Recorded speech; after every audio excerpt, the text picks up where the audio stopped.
Hi everyone, so in this video I'm going to help you understand how this automation works a bit more, and if you want this template just join the Discord via the link that's in the description.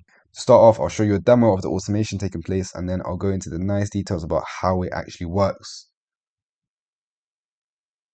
Okay, so it's completed and now you'll see that all of the data has been inputted into the Google spreadsheets, and I'm going to choose to match the length of the reel. I'll let you guys watch it right now just so you understand what the video is about. No fucking way. Ladies and gents, we've only gone and done it again. 56 days ago, I decided to speedrun from nothing to $10,000 of a singular high-income skill in order to prove to anyone who wants to make money that you don't need a business model. You need a high-income skill and the right framework. Yeah, so I completed that challenge in 56 days, and I was proud of myself. I was scrolling through all the nice comments, and I saw one from the one who knows who, claiming that it's easier said than done, and that a great video would be getting someone with no experience to help them do the same. And I thought, you know what? This guy isn't wrong. And so 4 months ago, I picked a random follower, got on a phone call with him and asked him if he wanted to take a skill he had and scale it to 10K a month. And he said, yes. So that's exactly what we did. And do you know how long it took to go from $0 to $10,000 in a month with a high income skill for someone that hadn't done it before? 71 days. His life changed in 71 days. 71 days of hard work, frustration, sacrifices, a couple late nights, and now he will never have to question how he's going to get paid next month. And I really want you to understand that. He learned a high income skill and changed his life with it in 71 days. And you know the best bit? We documented every single call we had, every single decision we made, every win, every loss, every trial and tribulation, and I've just finished compiling it into a 4-hour long documentary monster of a video that shows exactly how we did it, and I've uploaded it on YouTube for free for you. So the one who knows who, this video is directly for you. If you want me to DM you the link directly for it, comment down below YT and I'll send it over. And after watching this video, I cannot wait to hear what your next excuse is. This is the context I put within the sheets. I'm 18 years old and I've become a 50k funded trader. The journey was not easy at all. After exiting my long-term relationship, losing my job because of my ex, father almost passing away, and becoming broke, I used up the last of my funds to buy funded accounts. And after 3 weeks of being in the evaluation phase, I failed due to an emotional strain. So I had to work hard and save up again. This wasted around 4 months worth of my time, which I believe was precious time lost. So I put my head down, focused, prayed, and went all in on my 3 strongest skills: AI, trading, powerlifting, and finally started to see results. I made my first 5k payout, learned a lot about AI, and tremendously increased my strength, and life felt different. I felt free, alive, happy. So I began to give back to those who always had hope and supported me. And since then, I have had a completely different perspective of life. I am grateful for everything that has happened. And this is the script that was provided to me. I really recommend you listening to me reading it out to you. From broke, heartbroken, and jobless to a 50k funded trader. Let me show you how low I can get before anything starts to rise. I had just come out of a long-term relationship. It ended badly, the kind of bad that costs you your job. And while I was still trying to process that, my dad nearly passed away. I was 18. That kind of weight, it hits different.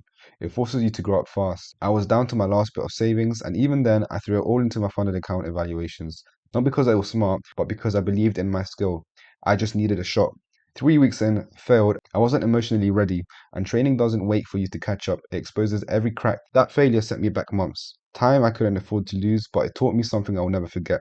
No one's coming to save you. If I wanted to build the life I kept picturing, I had to get serious about my mindset, about my strengths, about what I was willing to sacrifice.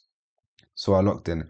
I focused on what I knew best, which is AI, trading, and powerlifting. I worked, I prayed, I refused to fold. Eventually, things started to shift. I passed the next evaluation, got funded, hit my first 5k payout. I started learning more about AI. I got stronger in every way. Life started to feel like it was moving again. But the biggest shift, I stopped chasing validation. I wasn't doing it to prove anyone wrong. I just wanted to give back to the people who stood by me when I had nothing, when I was just potential with no proof. So yeah, I'm a 50k funded trader now, but more than that, I feel aligned, I feel free, and I wouldn't change a thing. If you're in the middle of your own low point, don't quit. The pain is shaping you, the setbacks are building something real. Stay with it, stay with it. Your time is coming. You can see everything else about that reel that I pasted in. You can see how many likes it got, the comments, the source views. Sometimes if the data isn't available, so if they set it to private, it won't actually capture it. So some things will be left blank. Right here, you can see the shot plan overview of how you should record the video, and it gives you the timestamps as well, which is one of my favorite features about it. You can read through it yourself. It matches my context and it's extremely accurate. And this is just further proof of the automation matching the length of the reel that I provided it. You can see here that with the script that it provided me with was 349 words. And the transcript that I got from the original reel itself was 370 words. You can see how the numbers are similar. It doesn't go way off by 100 or 200. It's actually accurate. So at a high level, this automation is essentially a pipeline. One row in the sheet equals to one job. You paste the URL, choose the mode, optionally add a context. The workflow scrapes the reel, extracts the transcript and metrics, generates your version in your voice, generates a shot plan, and then writes everything back in the same row, including source stats, the final script, and tracking fields. So the sheet becomes a searchable content library, not just a place to dump ideas. Now let's jump into n8n. The workflow is being broken into three phases. Number one, check for new input. This essentially finds a valid row that needs processing. Number two, scrape and format data. The function of that process is to clean up the mess around the Apify scraper. And finally, classify and send data, which creates the script, shot plan, and then updates the row. So on the first node, the trigger fires when a new row is added. So the moment I add a new link row, the workflow starts. But the trigger can be messy. Sometimes you get partial row data, so we immediately validate. This is where the if node comes in. This filter checks the row has the minimum required fields, which include source reel is not blank, mode is not blank, generated is blank, so we don't override a finished row. This is how I avoid reprocessing row 2 or accidentally regenerating a row I already finished. The next node is limit to 1. It's just a safety node. If anything upstreams returns multiple items, it stops the workflow from processing more than one job at a time. Next, I pull the row again directly from the sheet. Why? Because the sheet is the source of truth. If I edited the row quickly after adding it, this ensures I'm using the latest version of that row. Next is row number code node. This node is the anchor. It takes the sheet's row number and stores it in a field called _row_number. That value is carried through the entire workflow, and later when we update Google Sheets, we don't guess which row to update. We update the exact row number we started from. And then there's scrape and format data node. This is essentially the extractor. It takes the source reel URL and returns structured data, transcript, caption, hashtags, duration, and metrics. The scraper output can vary depending on the reel type. Sometimes transcript comes as segments, other times fields are nested. That's why I normalize it in the next node, format data.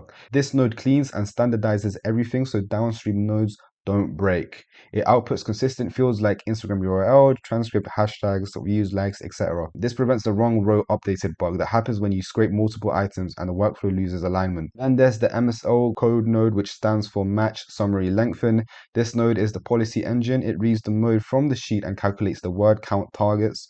Like for example, if the mode is summary, it caps the script around 31% of the transcript length. If the mode is match, it gives a band around the original length. If the mode is lengthen, it sets a minimum around 150% of the original length. It also handles the most important rule, context lock, which is essentially if the context field in Google Sheets is filled, the workflow sets context locked as true.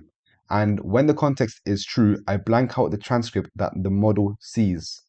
This means that the AI is forced to use only the context I provided. It can't pull details from the original reel, so I can use any viral structure but rewrite the content into my topic without accidentally copying facts. Then there's the GPT node, which is classified data. This is the main script generator. It produces a structured JSON output with fields like series, primary pillar, topic, hook type, all that good stuff. It follows hard rules, so it must hit the correct length band and it cannot invent concrete details when context lock is on. Clean data node is essentially the spreadsheet translator.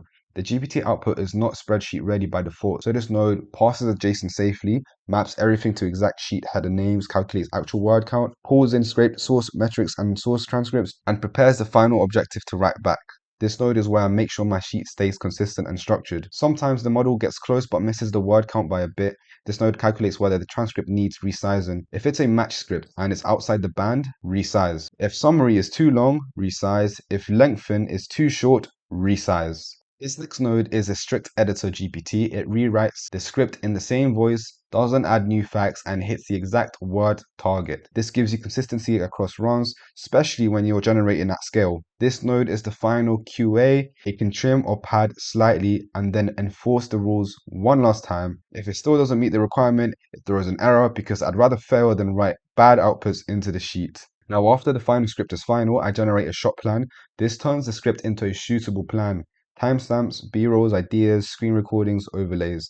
It adapts based on pillar and format. If it's automation, it includes showing workflow steps on screen. If it's talking head, it includes jump cuts and proof shots. Then this node passes the shot plan JSON and maps it into two sheet fields, which is the shot plan overview and shot list. And again, it carries the row number we talked about earlier. Then there's merge. This is absolutely critical. It combines the main script payload with the shot plan payload into one item, and it merges by row number so nothing goes into the wrong row. And finally, update row node. This node updates the sheet row by using row_number match. It writes the full script plus metadata, the shot plan, source transcript and metrics, and sets generated equals true, so that the row will never be processed again unless I reset it. If you have any questions on this workflow, ask in the Discord and I will be there to answer them.